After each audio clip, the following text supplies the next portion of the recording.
Police in Belize call it one of the deadliest crashes in the country's history. A head-on collision on Wednesday that left 7 dead, including a couple from Grand Prairie, Adrian and Sarah Armijo. Their son David in a Tampa hospital right now.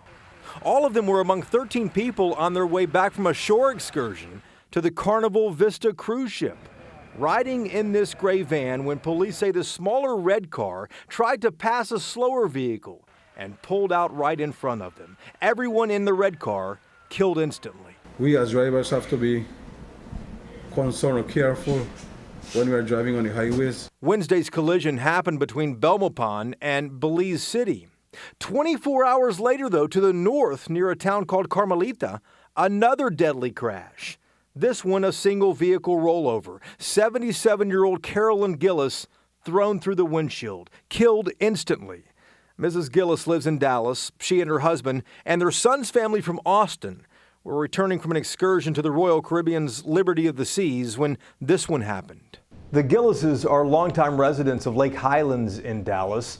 Mrs. Armijo, who was killed in the crash the day before, she had worked for years in the business office at Grand Prairie ISD. Both of them on cruise vacations that ended in tragedy for their 2 Texas families.